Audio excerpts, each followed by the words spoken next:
प्रजापति ने जिनका नाम यज्ञ नारायण, यज्ञ नारायण के रूप में भगवान अवतरित हुए। और जो बालिकाएं आपकी यज्ञ की सफलता किससे होगी? दक्षिणा। अगर ब्राह्मणों को उसकी दक्षिणा लग गई तो समझ लो यज्ञ सफल हो गया, और अगर दक्षिणा नहीं लगी तो यज्ञ सफल नहीं हुआ, क्योंकि यज्ञ की पत्नी का नाम ही दक्षिणा है। मेरे भाई बहन, भगवान मनु जी महाराज ने विचार किया कि मेरी पुत्री के यहाँ 2 बालकों का साथ साथ जन्म हुआ है। अब मेरी पुत्री 2 बालकों का पालन कैसे करेगी? ऐसा करूं, एक बालक को मैं अपने साथ में ले आऊं। मनु जी गए और दक्षिणा नाम की कन्या को अपने साथ में लिवा ले गए। जब ये कन्या विवाह के योग्य हुई, 12 वर्ष की सी आयु हो गई, तो मनु जी महाराज ने यज्ञ नारायण के साथ में दक्षिणा नाम की कन्या का विवाह संपन्न कर दिया। भगवान यज्ञ नारायण ने भी ग्रस्त का शुभ होगा। समय आने पर दक्षिणा नाम की भार्या के द्वारा भगवान यज्ञ नारायण ने 12 पुत्रों को जन्म दिया। कौन कौन से? तोषा, प्रतोष, संतोष, भद्र, शांति, बृहस्पति, कबीर, विभु, स्वप्न, सुदेवो, रोचनो, द्विषः। तोष, प्रतोष, संतोष, भद्र, शांति, बृहस्पति, कबीर, विभु, स्वप्न, सुदेव और रोचन। इन 12 पुत्रों को, इन 12 पुत्रों को जन्म दिया।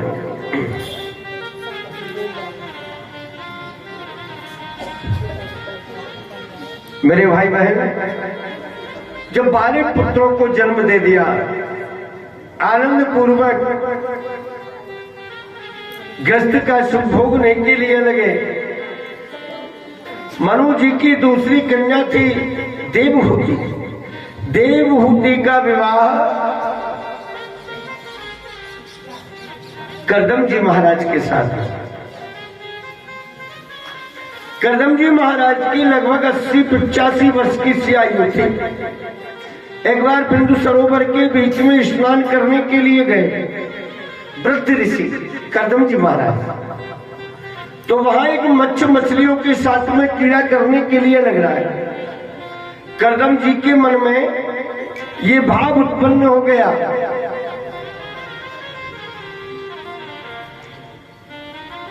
कि ये जल का जीव है, लेकिन ये भी ग्रस्त का सुख भोग रहा है। अगर हमारा वैवाहिक कार्य होता तो हम भी ग्रस्त का सुख भोगते। चौथेपन की आयु में, बुढ़ापे के बीच में, मन के बीच में भाव पैदा हो गया। तभी तो कहते हैं ना, ये मन मनुष्य का चंचल है, चलायमान है, मन स्थिर नहीं है। कि मन लोभी मन लालची, अजी मन चंचल मन चोर, मन के मते न चालिए पलक पलक में। और मन इतना विशाल है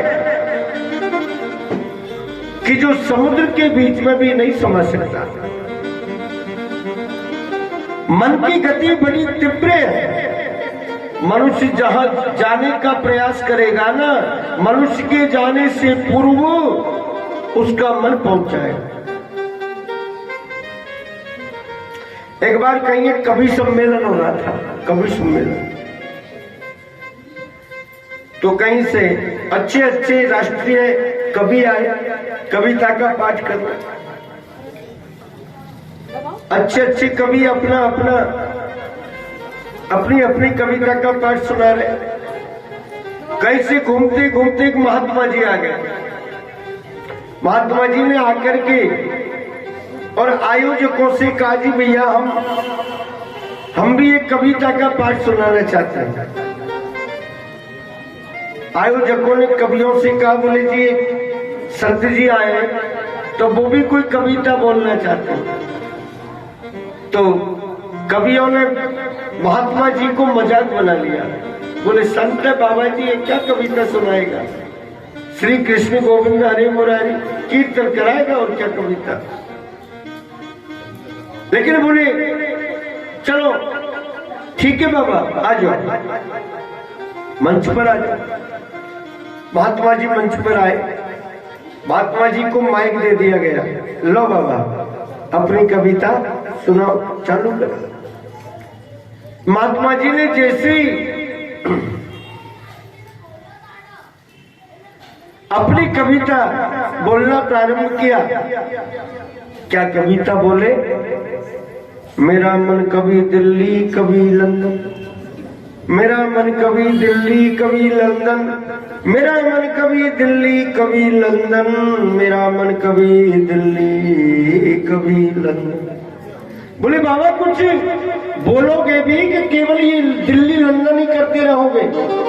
बोले भाई सब कुछ तो बोल दिया, अब शेष बचा क्या है? समझने वाले समझ गए, मेरा मन कभी दिल्ली कभी लंदन। मन की चाल बड़ी तेज है, इसका विस्तार इतना विशाल कि समुद्र के बीच में भी नहीं समा सकता। और मन के बीच में तरह तरह के गुण भी हैं और अवगुण भी हैं। लेकिन बंधुओं, प्रत्येक जीव के पास दो प्रकार के मन हैं। कितने मन होते हैं? दो। एक तो होता है पुण्यात्मा और एक होता है पापात्मा, बुरा मन और अच्छा मन। मनुष्य के मन में कोई दुर्भाव पैदा हुआ, सुंदर वस्तु नजर आई, बोले कोई देखने वाला नहीं है, इसे उठा करके जेब में रख लो, थैले में रख करके ले चलो। लेकिन जो श्रेष्ठ मन है ना, वो कहेगा ना, ऐसा कदापि करना तो दूर, सोचना भी मत।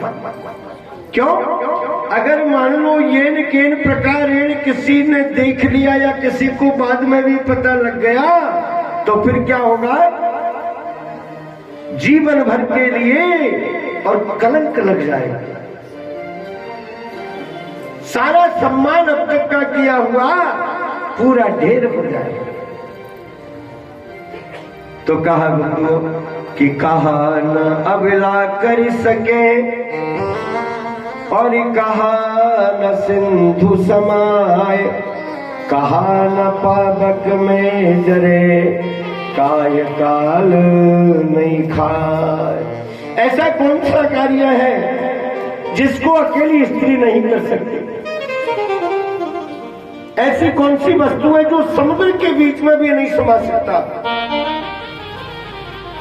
ऐसा क्या है जी जिसे अग्नि भी स्पर्श नहीं कर सकती? और ऐसा क्या है जिसको काल भी नहीं स्पर्श कर सकता?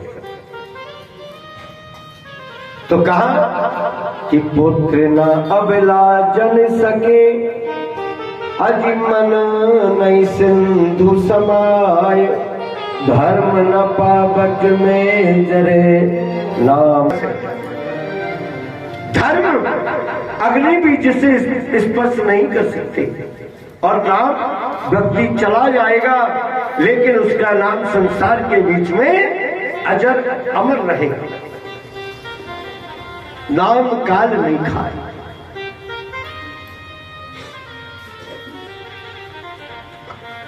कदम जी महाराज ने 100 वर्ष तक ठाकुर जी की तपस्या की है।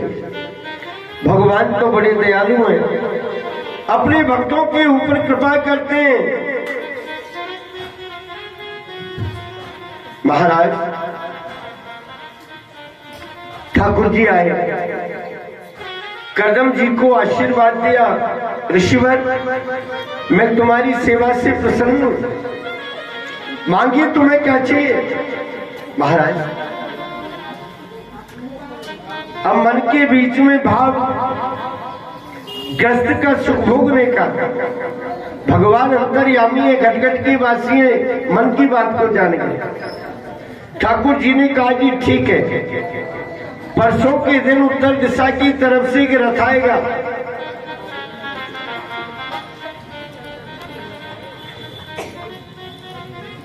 उस रथ के बीच में मनु जी महाराज अपनी सुंदर कन्या देवहूति को साथ में लेकर के आएंगे और घर बैठे विधि विधान के अनुसार तुम्हारा विवाह देवहूति के साथ में कर जाएंगे।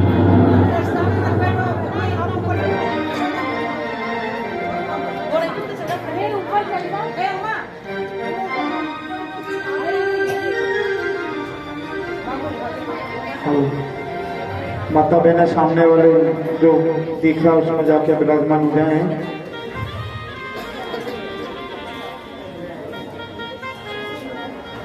सामने का जो भी बरामदा खाली पड़ा है उसमें जाके माता बहना बैठ जाएंगे।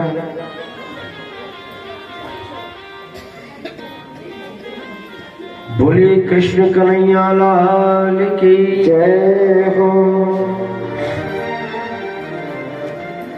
समय आने पर मनु जी महाराज ने देवहूति के साथ करदम जी का विवाह संपन्न कर दिया। धीरे धीरे ग्रस्त का सुख भोगने लगे। मेरे भाई बहन, ग्रस्त का सुख भोगते भोगते करदम जी महाराज के द्वारा देवहूति महारानी को समय आने पर 9 कन्याओं का जन्म हुआ। 9 कन्याएं उत्पन्न हुई।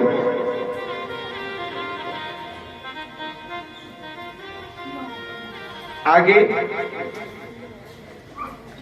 देवहूति मराता तो कर्दमायात्मजा मनो तत्संबंधी श्रुत प्रायम भवता गलतो मम या करदम श्रुता प्रोक्ता नव ब्रह्म ऋषि पत्नया तासां प्रसूति प्रसवं प्रोच्यमानं निबोध मे। 9 कन्याओं का जन्म हुआ करदम जी महाराज के द्वारा। ब्रह्मा जी के जो 9 ब्रह्म ऋषि हैं उनके साथ में इनका विवाह संपन्न कर दिया गया। देवहूति माता कहने के लिए लगी करदम जी को, बोले स्वामी भगवान ने हमारी कामना को पूर्ण तो कर दिया, लेकिन एक निवेदन करो। बोले हाँ क्या बात है। बोले जी हमारे संतान तो 9 हो गई, लेकिन 9 कन्या हुई है, पुत्र होना चाहिए ना। बोले क्यों, बेटा और बेटी में क्या अंतर है। बोले बेटा और बेटी में और कोई अंतर नहीं है, लेकिन ये अंतर तो है, बेटी हमारे घर के बीच में दूसरे घर का धन है, लालन पालन करके पालन पोषण करके हम इसे बड़ा कर रहे हैं। विवाह कर देंगे ये पराई हो जाएगी, दूसरे के घर चली जाएगी, इससे जो संतति होगी वो दूसरे का वंश बढ़ेगा। और अगर पुत्र होगा तो उससे हमारा वंश बढ़ेगा। बोले जी फिर क्या करें। बोले जी एक पुत्र होना चाहिए। फिर से तपस्या की। भगवान तो बड़े दयालु हैं, घट घट के वासी हैं, सबकी मन की बात को जानने वाले। ठाकुर जी पधारे आश्रम के बीच में। करदम जी महाराज ने प्रणाम किया, दंडवत प्रणाम किया। दंडवत प्रणाम करके कहा ब्राह्मण तुम्हें क्या चाहिए बताओ, जो तुम्हारी इच्छा वही मांगो। बोले महाराज सब कुछ आपकी कृपा से मुझे सब कुछ प्राप्त हो गया। अगर आप कृपा करें तो एक पुत्र रत्न मुझे दो, एक सुंदर बेटा और दे। ठाकुर जी ने कहा तथास्तु, जाओ तुम्हें पुत्र की प्राप्ति हो जाएगी। पुत्र हो जाएगा। ठीक है महाराज। देवहूति माता कहने के लिए लगी, प्रभु एक निवेदन करो। बोले हाँ देवी। बोले आपने ये तो कह दिया कि पुत्र हो जाएगा, लेकिन ये तो बताइए कि पुत्र कैसा होगा, कैसा होना चाहिए, ये तो पूछो। हमें कैसा बेटा होना चाहिए? बोले देवी कैसा बेटा होना चाहिए? बोले जैसे आप है ना, आपके जैसा ही बेटा होना चाहिए। ठाकुर जी कहने के लिए लगे, देवी मेरे जैसा तो सारी त्रिलोकी के बीच में केवल मैं अकेला मैं ही हूं, मेरे जैसा अन्य कोई और नहीं हो सकता, अन्य नहीं हो सकता। लेकिन जाओ, मैं स्वयं तुम्हारी सेवा से, तुम्हारी तपस्या से, तुम्हारी भक्ति से प्रसन्न हूं। मैं तुम्हें वरदान देता हूं, समय आने पर मैं स्वयं तुम्हारे यहां आकर के अवतार धारण करूंगा। समय आने पर भगवान कहकर के चले गए। समय आने पर माता देवहूति का तेज प्रकाशवान हो गया। माता के चेहरे पर तेज दमदमाने के लिए लगा।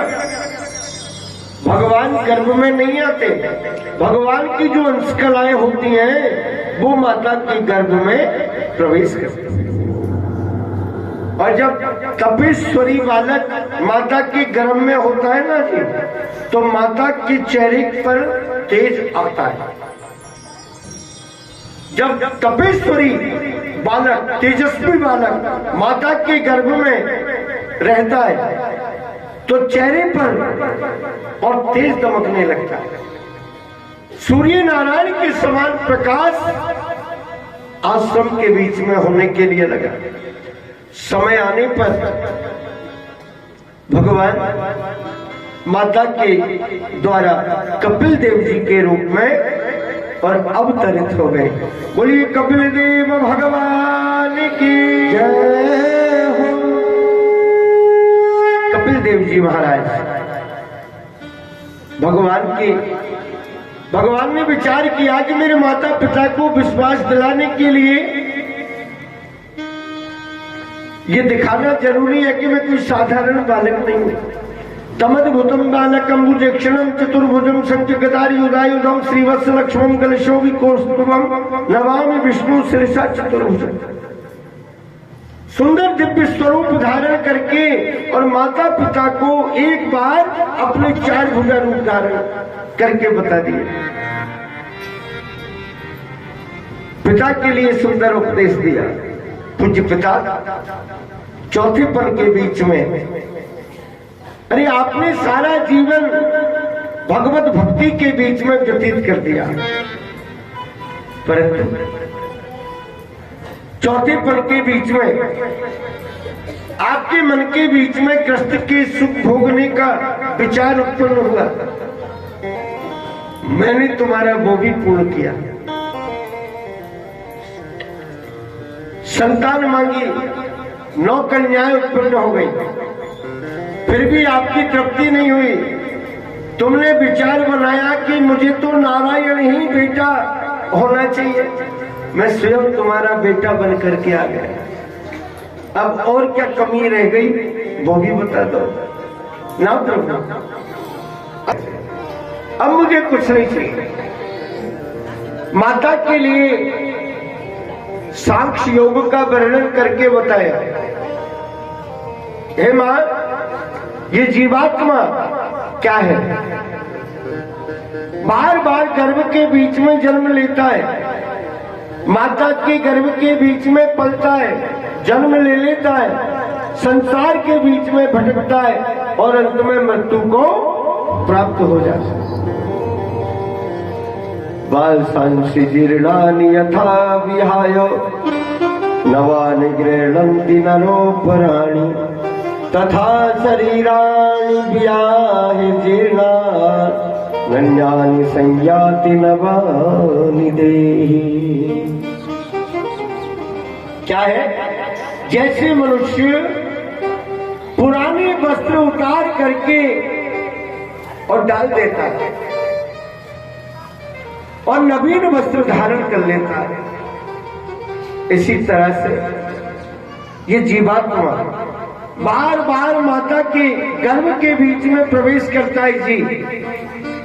पुनरपि जननम पुनरपि मरणम पुनरपि जननी जठरी शयनम ये संसारे खलदुस्तारे कृपया पारे पाए मुरारे भज गोविंदम गोविंदम भज मूल मते।